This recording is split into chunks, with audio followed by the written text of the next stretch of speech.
Hey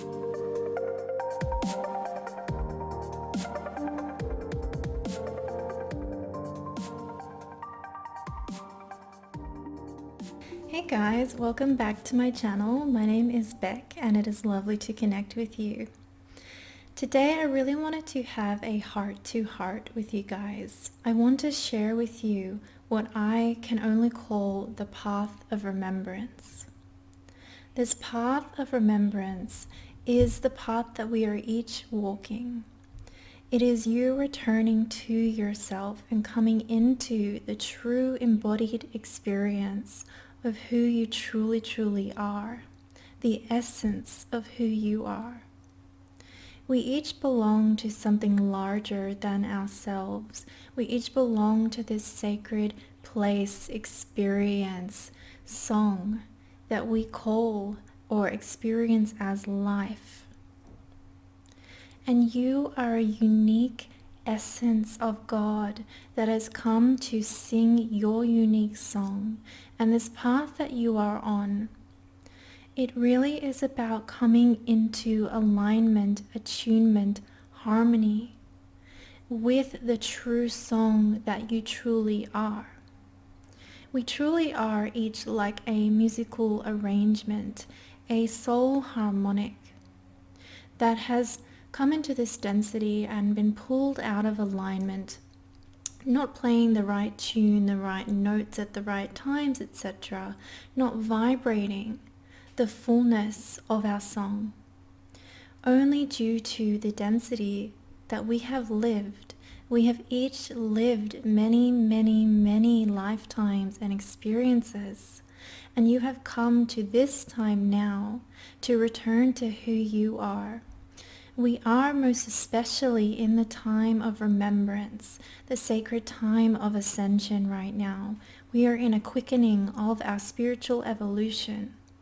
And this is probably the big reason that I wanted to share this with you today.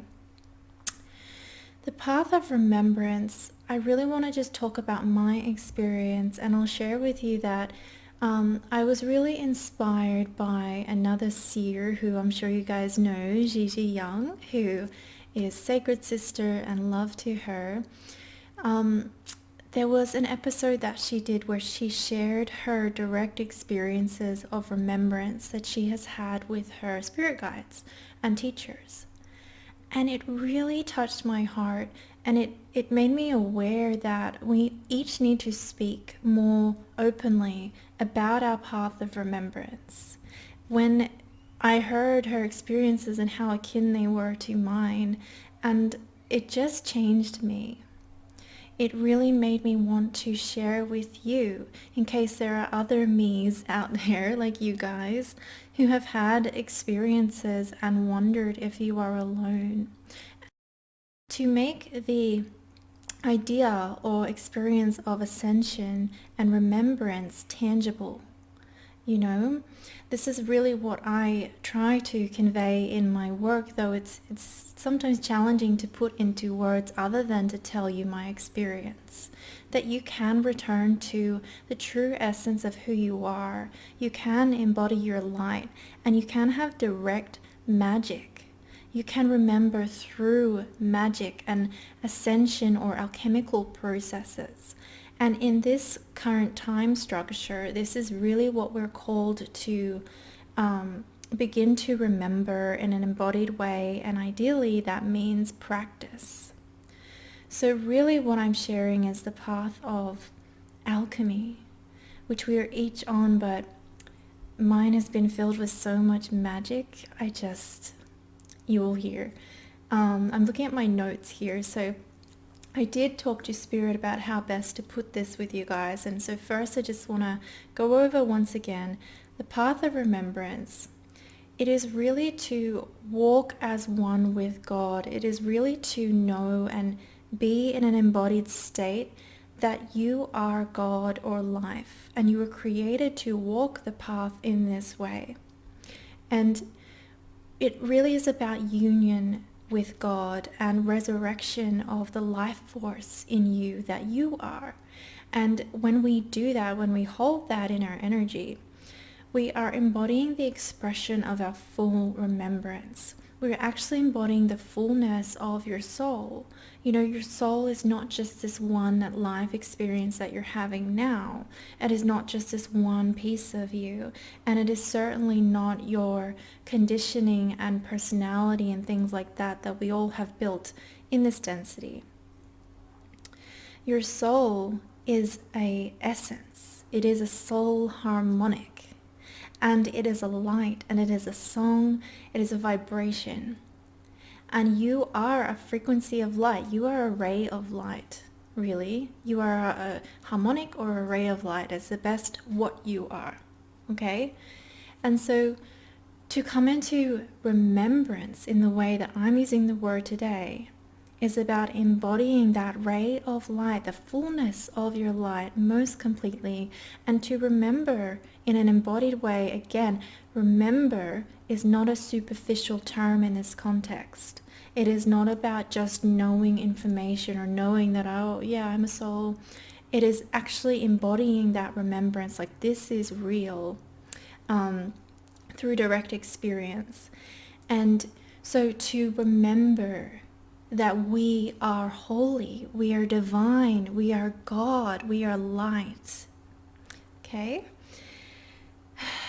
And the Spirit said to me, that which is holy can never be made unholy. And this is what we must learn. So what we want to understand first is that your current life experience, manifest life, is a beautiful gateway or reflective tool for the inward journey. You are really this compilation of light that is weaving its way back into attunement instead of being out of tune with a vibrational pattern or song or harmonic. And so the outward expression is just a manifestation of the inward journey. And the outer expression really allows us to have the fullness of the inward journey and to allow it to take shape in a really rich, deep way. And that is a big part of why we become manifest instead of saying as this mystical blob of light. For the richness of the experience and the way that that can shape you even more fully. And so this is what we want to know about this journey I'm about to share with you. Is the huge lesson in this is that the path is inside. Your path is inside, and I know it's such a cliche. Sometimes you hear that, go inwards, go inwards. But if we learn about alchemy and we learn about the path of remembrance, we really understand in an embodied, tangible way what that truly, truly means.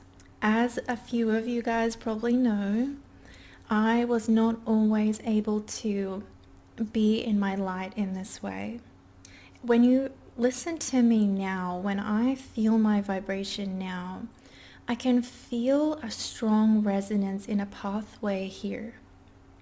And I can feel this vibration of warmth and love and peace that I once was unable to register, was unable to embody. And this is the result of training, spiritual training with my spirit guides or higher self. These are one and the same. My intuition. I learned all about what I can only call alchemy or the path of remembrance through direct experience with my spirit guides and going inside into the heart. And even though I'm naturally psychic and things like that, it didn't mean that in the beginning I knew everything of what I was doing, okay? It was a huge learning process. But so there was a time a few years ago, quite a few years ago now, that I was just covered in, instead of this vibrant light, it is akin to one is wearing one's trauma. And it was heavier and it was denser, and my voice didn't sound like a song as it does now. This is what I hear in my energy whenever I speak from the heart with you guys. There was distortion, pain, suffering, resistance, so much resistance to life instead of flow in my energy, in myself. I did have an extremely abusive and dark childhood, and this meant that I carried many layers of conditioning, and that the suffering that I had, or the pain that was in my field, was very extreme. But it's not pain that really makes us suffer. It's not the extremity of the pain that was even the issue. It was the resistance to it, and that is what creates suffering.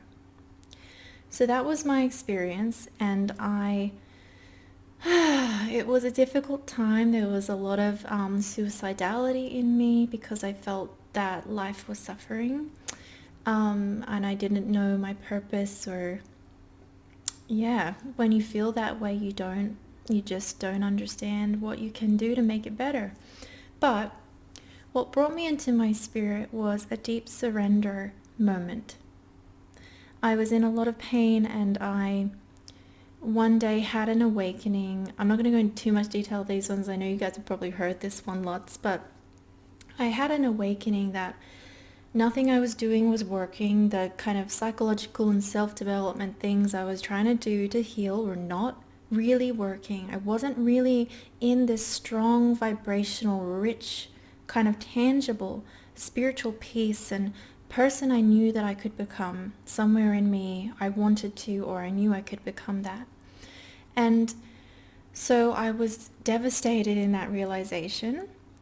And in that devastation, I had an awareness chime in, or an awakening chime in, which was, I do not know how to help myself.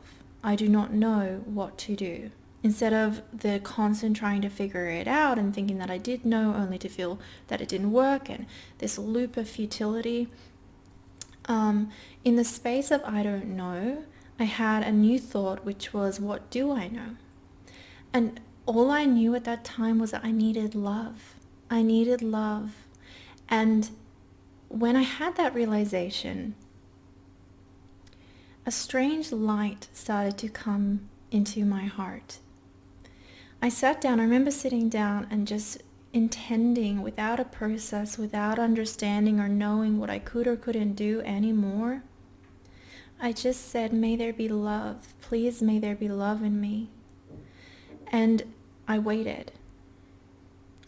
And in that spaciousness, love started to come into my heart center.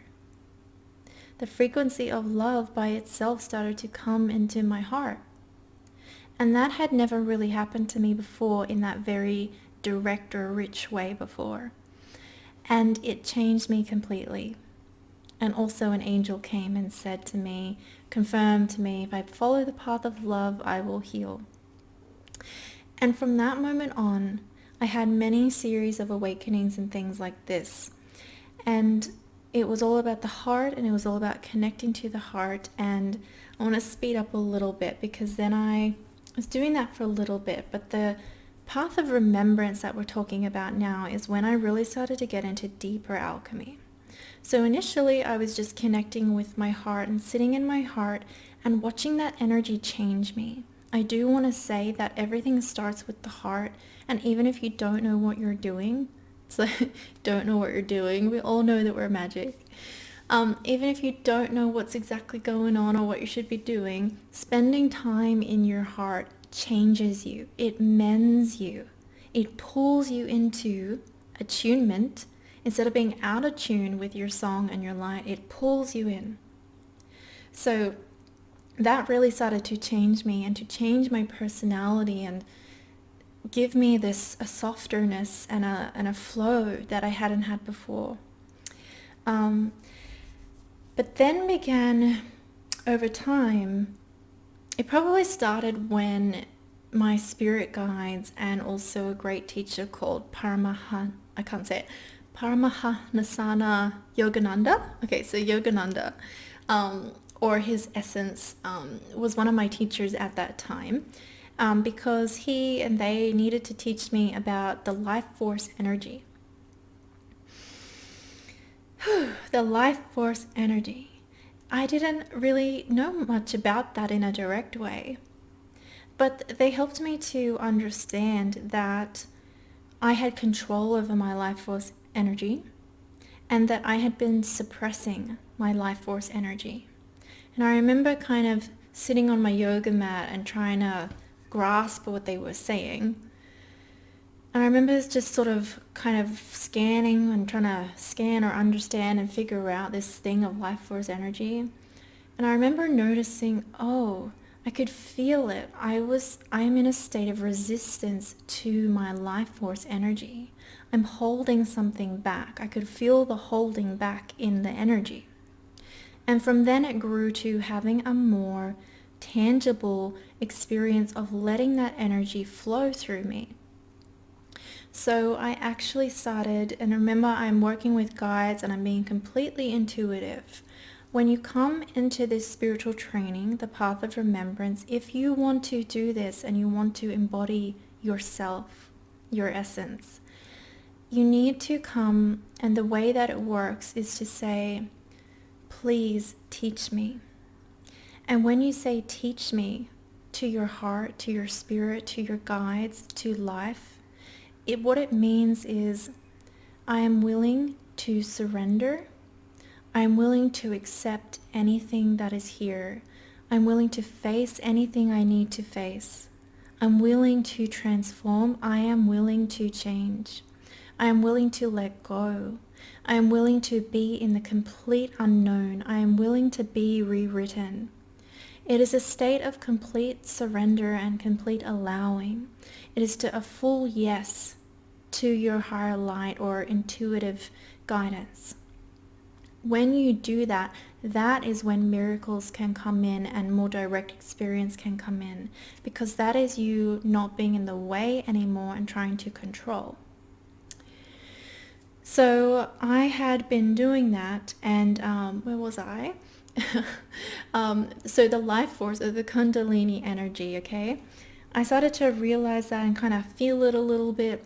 And then in my states of surrender, my energy started to do things by itself, kind of. The first thing that happened was that I got kriyas, spontaneous kriyas, which is like, or mudras, I should say, and kriyas, I don't know, yoga movements. So my hands would go into a particular mudra and I wasn't consciously like willing or making that happen. Or my body, or I would be guided to move my body in a certain way. And the energy would change, so resistance would soften.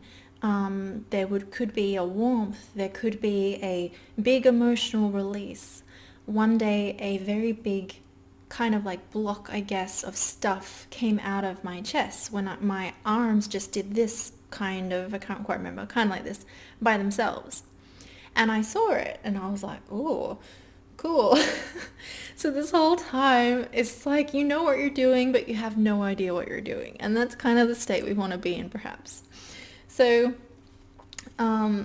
it became an unfoldment of my essence through direct experience. And let me look at my notes here. Yeah.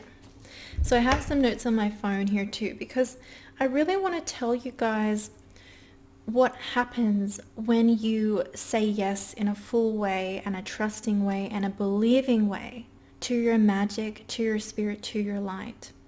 Of course, everybody's path is different, but it is time that it is so time that we really get how we are multidimensional and that this physicality is in constant relationship with a spiritual world. And your spiritual teachers are just right there. They are right there waiting for you to connect with them. And you do have to work. You do have to open yourself up intuitively and psychically. You do have to make sure that you have good foundations in your current life, or as best you can, so that if you do deep work, you are going to be stable as you go through it. Of course, that's a process. It doesn't mean you have to be perfect to begin with, but just trying to make sure you have those foundations. But once you have a few of those foundations, and you don't even have to be an expert, you just have to be in a trusting state and cultivating this direct relationship with spirit, with your higher self. It's crazy to me now, and isn't it crazy, that we walk through so many millions, thousands, millions of people walk through this world without ever speaking to your spirit guide or your higher self. Of course, we get, no matter what happens, no matter what you do, you inevitably will get impulses and intuitions sent to you from those that love you in spirit, your spirit guides. Yet, what would happen if you stopped, sat down, and practiced your ability to speak their language? What would happen if you started to speak their language? What would happen if you started to see or hear or feel them? We all have that capacity.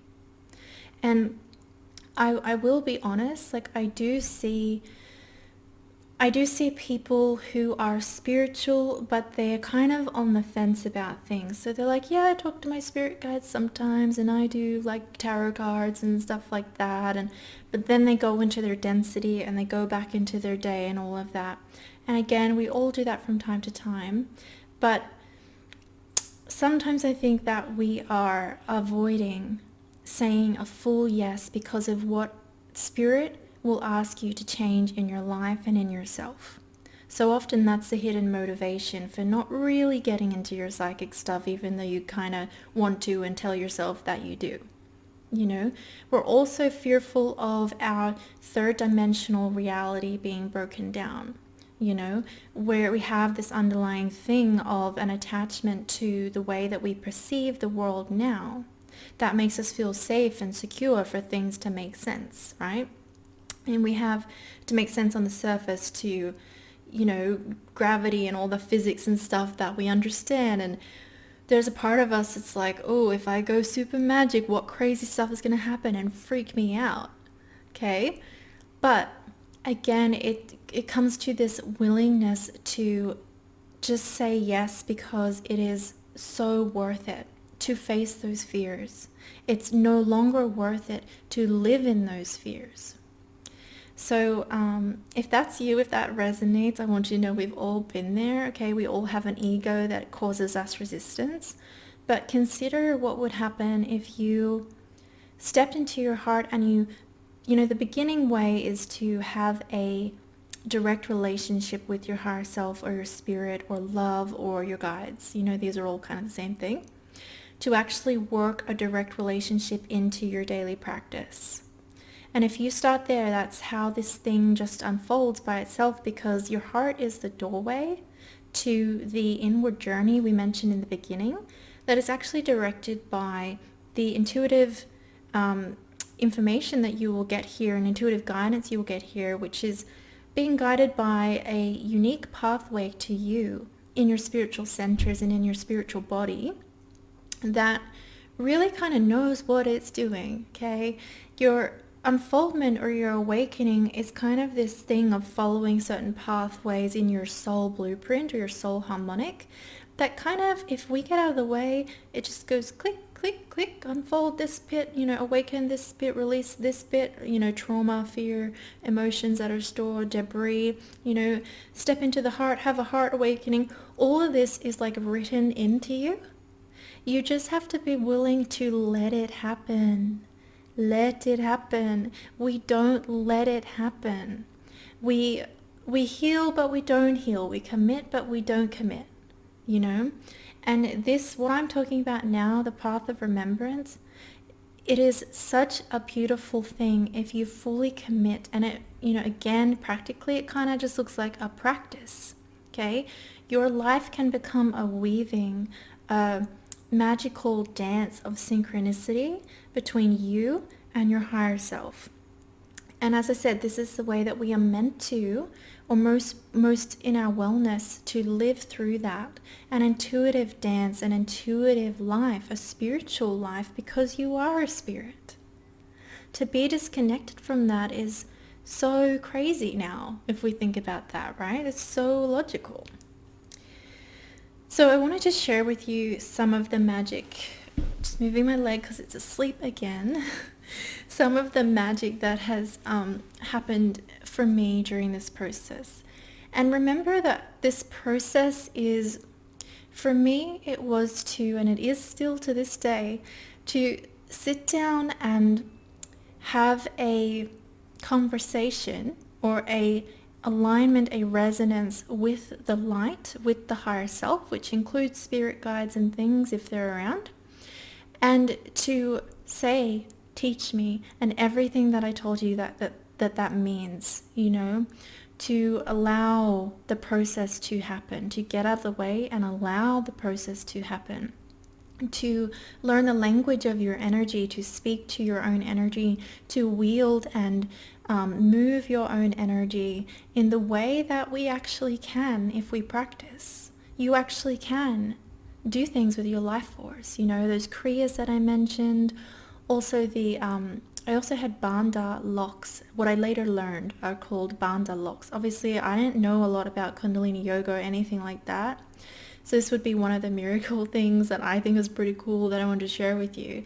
The fact that my body would just do that, and the fact that these locks would just come on. And these locks are where the Kundalini energy, the life force energy starts to rise, and it kind of, you get this like tense lock feeling in like the pelvic region, just above that in the stomach region, and then also in the neck here kind of area.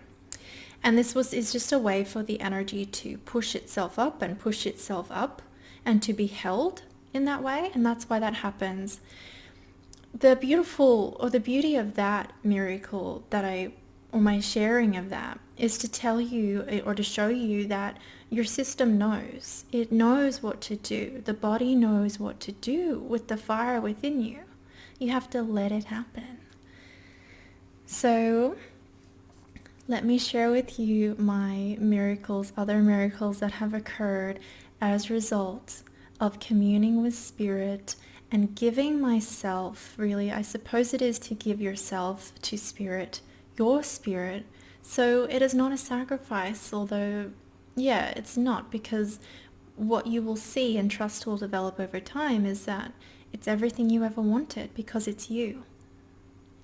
So one time, my spirit guide was sharing or communing with me about non-separation, or teaching me about how your spirit guides or higher self really are you, just in a different dimensional aspect of yourself. So a higher dimensional aspect, and this is also expressed through different lifetimes that they have lived or that you lived as them. But perhaps the easiest way to understand it for right now is that they are you. They're just in like a different level, let's say for simplicity, of, the vibrational range and the different worlds or dimensions that we have here. So my spirit guide was sharing this with me, and I think I was also like trying to heal an emotional wound that was in relationship to it, around feeling separate from them. I can't quite remember. I was in pain about something. And so she told me, she said, look in the mirror and let your eyes go soft. And she kind of guided me to let my eyes go, kind of gazing gently, which is, as a clairvoyant, or if you're practicing clairvoyance, that's what you want to do, is let the eyes just soften, so this helps your eyes to stop focusing on the third dimension so intensely and to let other information come in. So I was looking at my reflection, and I was watching, and after a few minutes, I don't know if you guys have ever stared for like a really long time, especially if you've done eye gazing or something. This is why when people do eye gazing, sometimes they say like, oh, your face changed, or you look like a completely different person, because they're doing this thing. Okay, so gazing at myself, the sort of vision starts to go kind of funny. Kind of the light and things starts to move and change. The colors start to get a bit different. And eventually, after just a few minutes, it shifted into me looking at myself, but it was my spirit guide. My hair changed, like blonde hair changed to her dark brown color. I felt in that moment, I could feel her long brown plait or braid that she wears. I could feel it against my here, and my hair had been up in a bun. My ears had gone into her shape of her ears. My eyes had changed color. And I was watching this and feeling this, and I could feel the cool magic thing that she wears on her head. And I could see at the same time. And she was saying, I am you and me. And it integrated that awareness into me. And again, this amazing, magical gift of an experience would not have happened without me being willing to change, to see the world differently, to be unafraid, all the things of the Path of Remembrance. So another experience that I had, and again, if you have had experiences like this, maybe we should talk about it. Maybe we should let everyone know that you can tangibly become your own spirit and know your own spirit. So another miracle that I had was at my guides, and this is all at my spirit's guidance, doing an intuitive healing dance where I was moving some pain around and trying to release it. I actually started to produce water from my hands. And though there was not physical manifestation of the water, in every other sense of the word there was. I felt myself become water. I regained my capacity. Ultimately, this was about me integrating the capacity from previous lifetimes to shapeshift. This is a gift that many shamans have. It is one thing to kind of channel an energy and to borrow that frequency and sort of express it in the best human translation way that we can. It is another thing for your actual energy body to shift and change. And when we actually do see shamans, very good, accurate shamans, do shape-shifting, that's what they're doing. So I could feel like I didn't have like the way that I felt, I didn't have a body anymore. I felt a wetness. I felt the flow and the riverness of that and all the healing and amazingness of that. And I felt and moved this water dance through me. And I was like, whoa, okay, that was really cool. And then I can't remember if it was then or later that day, I tried it again. I was like, okay, so if I can do this, can I like cleanse my room, which I always do, but can I do that with like the sun? Could I like channel, another watery elementy, something like the sun, or shapeshift into that? And so I played with it and I did it and I became hot and my room became filled with sun energy. If you had walked in there, except for the visual kind of like physical sense of it, you would be like, I don't know how or why, but the sun is so bright in here and so hot. And it was amazing and cleansing because also, as we know, our sun contains love energy, God force energy, as well as its radiance and its warmth. Okay, so this is a miracle that happened as a result of letting my process happen, letting myself release pain, and letting light flow through. So I had another experience where I was in pain and I was crying and I was doing this alchemy with my guides, and my tears on my face, they turned into light. And they actually turned into a substance of grace. That's the best way that I can put it. It was like a spiritual substance, and it was amazing. I had that energy block come out of my chest, as I mentioned. Kundalini, I'm just looking at my notes on my phone here, guys. Kundalini and Kriyas and Bandha locks just happening by themselves. One day I was having visions and memories of Egypt, because in this process of remembrance, if you are open to it, which if you're doing this in in-depth way, you probably are, you will receive awareness in some form, however your clairs work, visions, feelings, tastes, all the above, of your past life experiences as they pertain to what you're going through now. So obviously we've had like thousands and thousands of lifetimes, and you may not remember every single one, but the ones that come back into your awareness or are part of your pathway are the ones that are connected to what you're going through now and what you need to relearn or reintegrate or heal or forgive in this lifetime, in order to ascend in this lifetime and progress in this life and the things you're going through or healing now. So this was a regular occurrence at this point, was to just, get hit with a bunch of memories, or just be like, oh, I remember that time that I was in Egypt and da da da. And for me, this may not happen for everybody, I don't know. Again, this is a very unique process, but for me, something that was quite miraculous, I think, is that I, and still to this day, can get or would get completely pulled into those lifetimes. The illusion of time starts to dissolve somewhat. I would say at this point now, I would say it's still moving through me, but there's a flexibility. I would say a good word is flexibility. And I would get these such strong impulses in me to go back to that time. I would have to sit down and let the visions come, or the feelings, the memories come.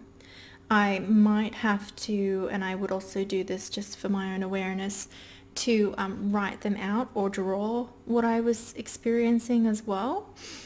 And sometimes, and still to this day, I will get really strong urges or impulses, physical just pull on me. I have to go to the beach today. I have to be in water today, or I have to go on this path in the forest. Or one day I had to pick up earth in the forest and put it over my forehead and my feet and my legs and everything, which is something never heard of, never done before. But when I did it, it healed what I had been moving through, which at that time, it was, in that moment, it was really grounding. I really needed a grounding.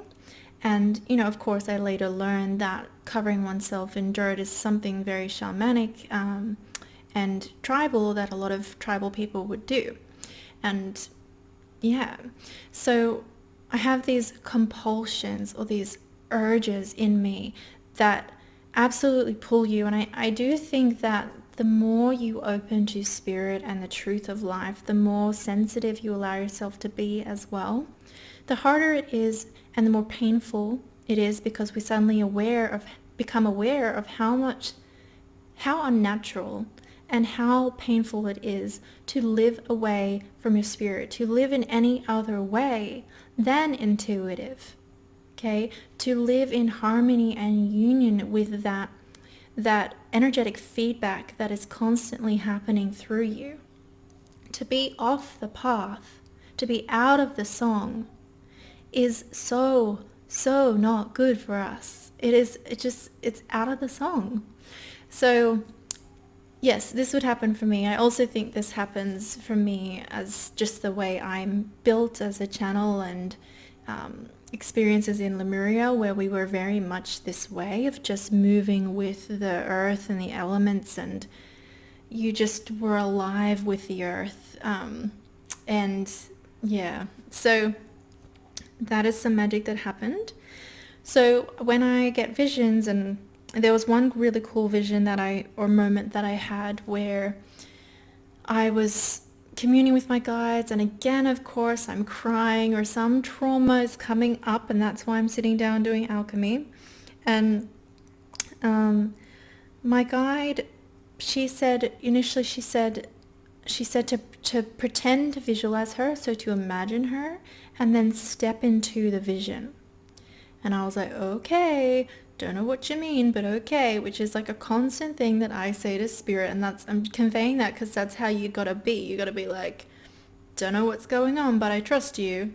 Okay. And into the unknown you go. Okay.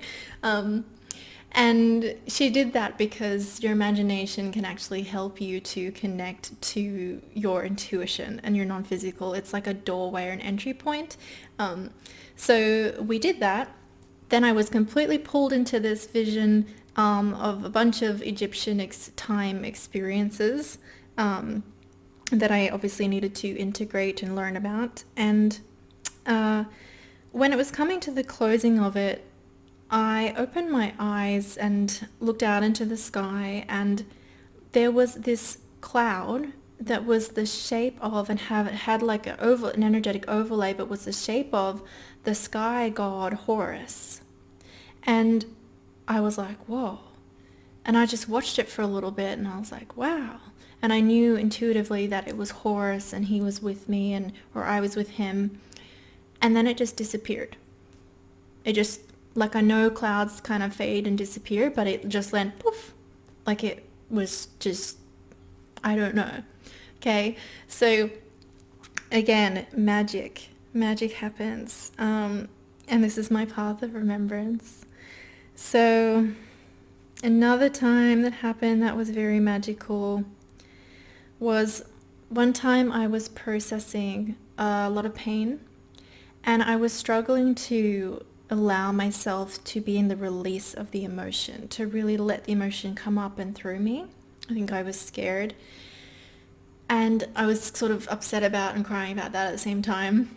And then I prayed to spirit. I prayed to Mother Earth. I called to Mother Earth, sorry. I called to Mother Earth because I love her, and sometimes I reach to her as a divine mother kind of energy. And I said, please help me. And on this very clear, unrainy day, a whole boatload of rain just started pouring down. The energy of purification saturated me in that moment, and it continued, and the emotion that I was trying to work with just came up and out of me. And the rain continued heavily and loudly for just the 5 minutes that I was really feeling and releasing that emotion. Then it stopped, and it was all clear again. So Mother Earth responded to me because I was in a state of surrender, because I was in a state of connection with spirit, and because I did not ask or demand of her for it to be a way that I thought it should be. When I said please help me, and when I say please teach me or please help me to spirit, to life, it is humble. It is however you decide. I will. I am, and so I will. My will is your will. That allows miracles to happen through you. We don't control them. We come into them or allow them. Another really intense experience, this was probably the most intense experience that I had of remembrance, was one night I was really battling with my sexual trauma in terms of a lot of physical body memory and a lot of emotional memory of just betrayal and hatred and hurt and anger was all in me and coming up in those days. And my gripping grasp on attachment to life and life being a certain way and to people, attachment was just like hurting me. And I knew that's what was happening inside of me. And so I desperately prayed to spirit because I was feeling like I couldn't move through this. I was just having such a hard time with it. And I prayed to spirit one night, please help me to, please let go of this attachment and this grasping and this suffering. I will do anything. I will feel anything. I will do it however you need to do it. Please may there be, light here. And when I was falling asleep that night, Spirit said to me started talking to me and saying, okay, we're going to help you, but we're going to have to do it while you're sleeping. And they were kind of saying that in a way that also meant it's going to be very intense, so you need to be sleeping. And I was like, okay. And they were trying to get my okay, and I was like, okay, yes, please. And then I fell asleep talking to Spirit, and they were telling me a bunch of stuff about it. I don't remember. When I woke up, I was so bleary-eyed, and I was in a really weird state of myself, and I was in a lot of pain. The fullness of that trauma in the body and in the cells, in the energy, was really running through me. And my consciousness I felt like when a caterpillar goes into his little, I'm going to be a butterfly now, he becomes completely dissolved. I felt like I was mush. Like I felt like sleepy and kind of like drunk, but like I felt delirious. And I couldn't really, even when I just opened my eyes in bed that morning, I couldn't really stay awake. And when I felt myself being pulled more than just like, oh, I'm going back to sleep, there was this pull there as well that I remember in conjunction with I feel sleepy. And then when I went to sleep, I was having tons of visions and experiences of being in Egypt. And I was remembering people, animal people, the goddess, is it Sekhmet with the cat-like being? My guides, I was reliving memories of the resurrection rituals that they had at that time. My guides were giving me teachings and information for my current life now. And I could not stay awake. And I would wake up and just fall back into it. And then this went on for like 3 days. And in the 3 days, I did kind of get up to like go have water and go to the bathroom. But when I was up, I was in what I can only describe as like a delirium. I was very emotional. I was very in two places at once. When I looked around my house, the stairs, for example, were like the temple stairs. And I would feel like, oh, am I in the temple? I'm back in the temple. And then I went into my room and I remember seeing this obelisk with a little Horus statue, like an obelisk statue thing in the corner of my room. And I completely, in every sense of the word, viscerally felt like I was in Egypt. But I could also still kind of see my house. So I was like confused. And I remember saying to my spirit guide, what is happening to me? Like, am I okay? Like, what is happening to me? And she said, this kind of intense spiritual cleansing can cause spiritual delirium. Everything's okay. And she gave me this metaphor of turning into a butterfly, dissolving and turning into a butterfly. So, she helped me understand, and I just kind of tried to get through it.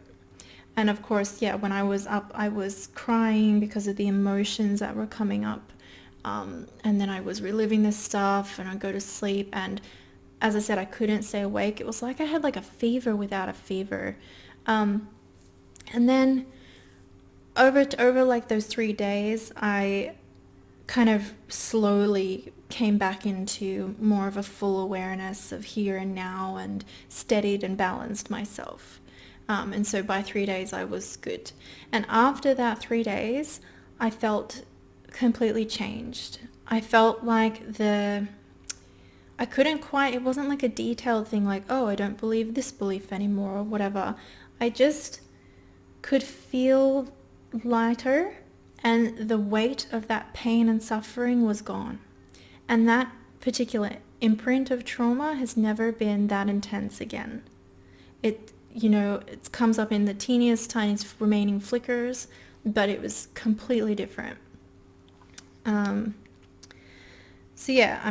never knew that kind of thing could happen to a person if you merge with your spirit and create a relationship with your spirit and step into the path of remembrance, until it happened to me.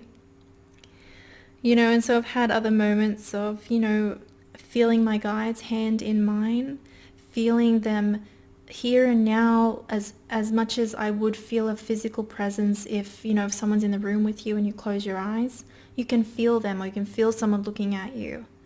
You can feel that the room is full of people, and these are real people. Your spirit guides are real people. Sometimes it's good to use language like that to really grasp this. They are people, they're just in a different dimension. And they are people that are you, and in this beautiful soul song that we are sharing.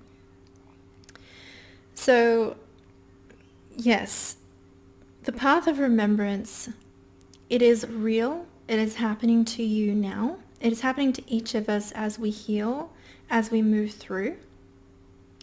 But when you sit down to actually do alchemy, to let yourself come in contact with your higher vibrational light, your higher self, and to let your higher consciousness, which is expressed as your spirit guides, your heart, the universe, love, and higher self, to let that teach you and to do what it says, and to let pain move through you, and to trust in this dance, you will come into a fullness, an embodied awareness of who and what you are.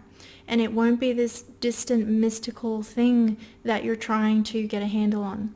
It will be your life, or a huge part of your life. And you will wonder how you ever lived without it. I'm just checking my notes here. Yeah, so the other thing, the last kind of thing that felt like a miracle to me that I want to share is, through this whole process, I was learning about the practices of alchemy just because I was being guided to do them. And again, alchemy is a word that I use to describe, or we use. It means to transmute, to change something's state.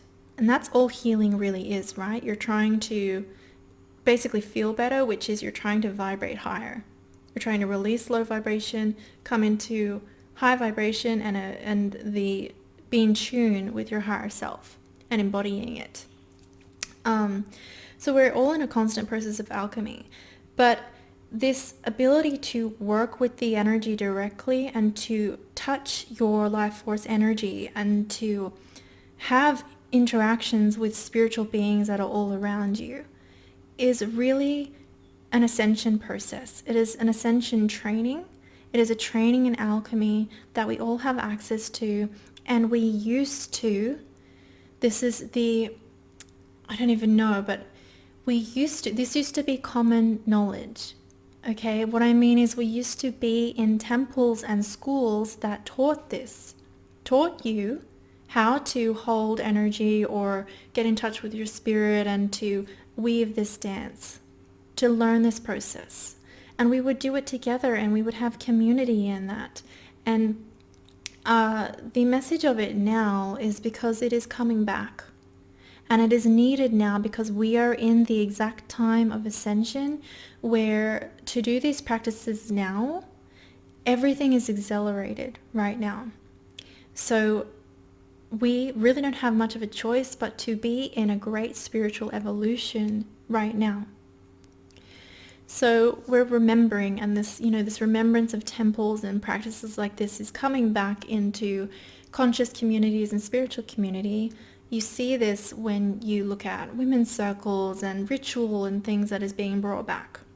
It is leading to the rebuilding of the temples, the rebuilding of this innate knowledge in us, so our children and our children's children and our children's children's children do not have to wade through the density and confusion that we currently have weaved into our healing experience, or the using mind processes and things like that. These are all just a doorway to trying to get you to remember how to access and wield your own energy fully. And it's not something that happens overnight, and it is a process because we have all been conditioned away from it. But it is an inner path that you can do now. It is an inner path that you have access to now. And I know for me, that's what my life and my work the work that I offer you guys, sometimes you'll see me write posts and things that make no sense, or like a just kind of weird poetry or something like that. I'm inviting you to remember. When we each share our remembrance, or the energy of remember, we can ignite the pathways within each other.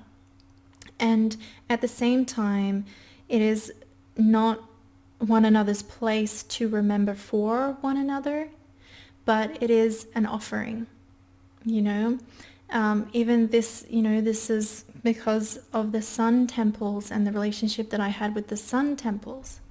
And when you see this, and when we share our remembrance just in who we are, we help each other remember more fully. So we're coming back to the temples, we're coming back to our home in our heart. Oh yes, the other thing I was going to share is that I was getting the memories of how this worked and things back in the day in Egypt and Atlantis and Lemuria and all these magic, basically before things became so dense. Even after the great fall of Atlantis and things, there was still magic and things in Egypt somewhat, but before things got rapidly very dark, that progressed into shutting down the feminine and witch trials and things like that.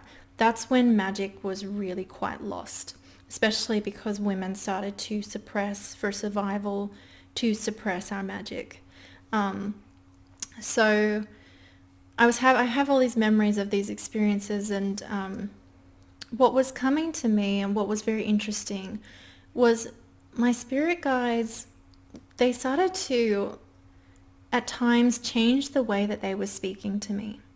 They started to speak to me in language of remembrance. That's the only way I can put it. Like they would talk about, they started to speak to me in language like, you are reaching the kingdom of heaven. You are coming into the Garden of Eden, the tree of knowledge. And the visions and things that I was having were very, the category I put this stuff in that we might understand today is Gnosticism.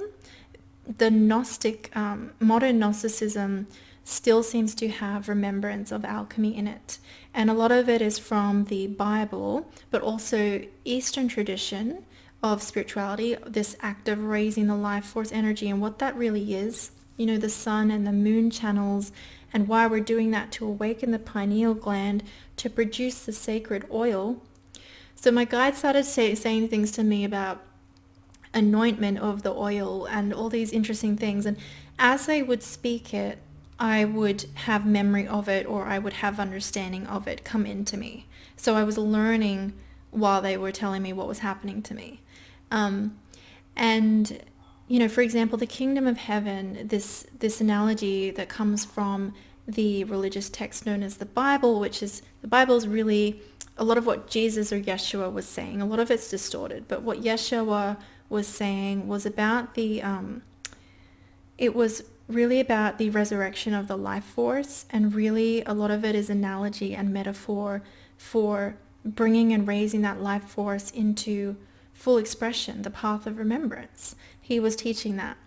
So things like the kingdom of heaven, it's really talking about when you've raised your kundalini energy enough that it can reach into the pineal gland. This is the kingdom of heaven, or also the throne of God. And the anointing oil, and my guides would say stuff to this to me, and I would be like, okay, but then I would make sense of it. The anointing oil is the spiritual substances that are produced by the pineal gland when you can raise your energy enough. For example, the hormones, I think, they're melatonin and another one, and dimethyltryptamine, for example. These are the anointing oils. The soma from the Eastern religions, this nectar of God. That they, in these stories, they talk about it bringing immortality, because it does. It is life force, and it is the cultivation, this essence, the essence of you starts to be able to actually be produced through you. And you start to be able to, it's kind of like this golden substance that wraps around and nurtures the cells, nourishes the cells. And it kind of always looks to me like honey. As again, that metaphor of honey, which you'll see in Egypt about, there's a lot of bees and hummingbirds and things in there, because they're talking about or inspired by animals that drink or live on the nectar of God, the nectar of life, or the bees that produce the honey. Okay, this comes in and nourishes the cells, and it awakens the previously dormant pathways of DNA in you. In the Bible, this can be, the common thing is Jacob's ladder, if you've heard of that. It's actually talking about the ladder-like structure of the DNA. And when we awaken this oil, when we awaken our life force, when we clear our channels through alchemy to let this happen, we start to sing in and live in and express and embody this actual energetic essence that you are.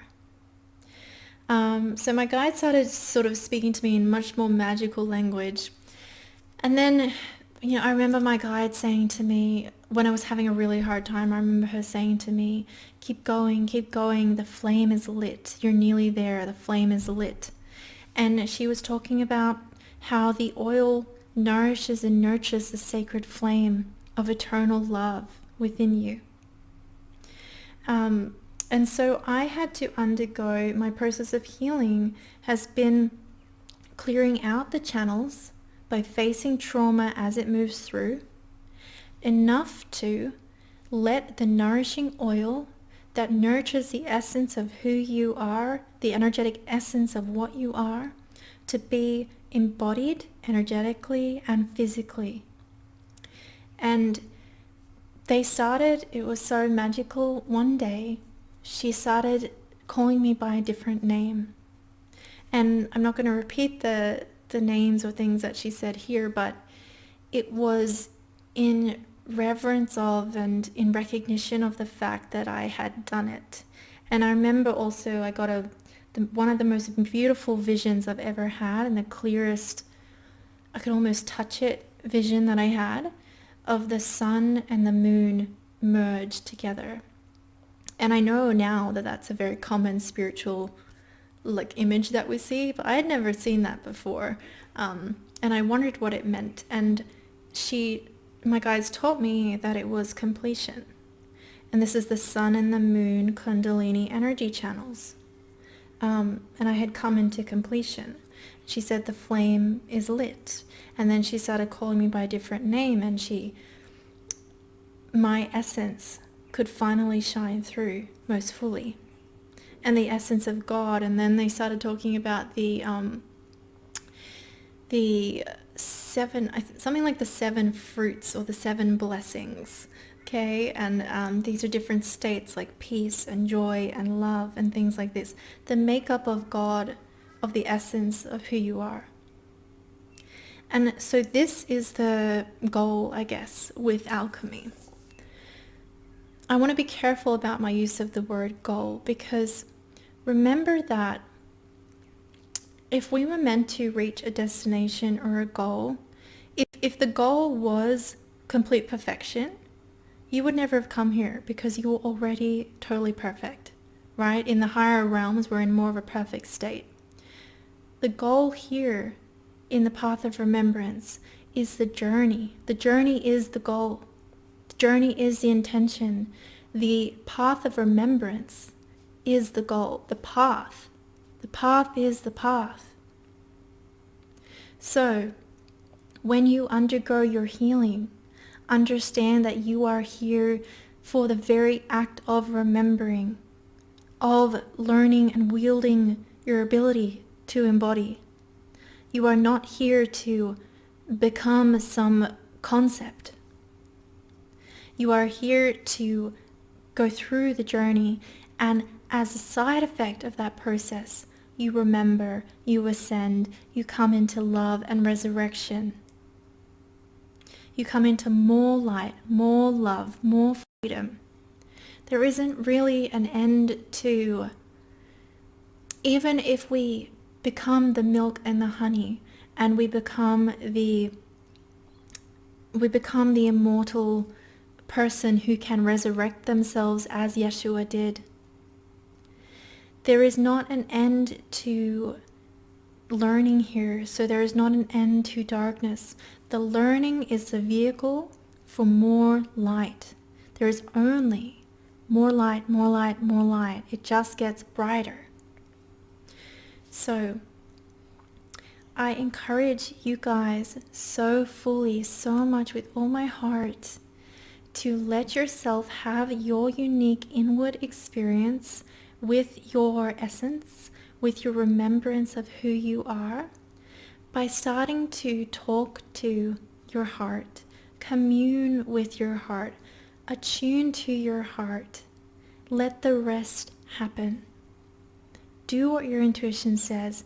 Do speak with or connect with people who facilitate and teach your remembrance or help you remember. And trust in your path. Trust in the now. We are in such a blessed time. I feel it so strong in my heart now as I speak to you, that we are all here in this moment of time, this period of time that I know has been so intense for all of us, because there is a wave here to remember. How beautiful, how magical, how powerful, how wonderful for us to take this and remember. If you choose to remember, you will break through the barriers of illusion, the barriers and limitations of illusions like time, like not being free, like not being powerful, and actually know and feel that there's always this spirit here for you, and that you are always held in a divine song. And we're in it together. We actually are. So let us share our experience of remembrance. Let us walk together our journey home. And may I share with you a blessing of love and peace in this moment, with your sacred permission, and my heartfelt gratitude.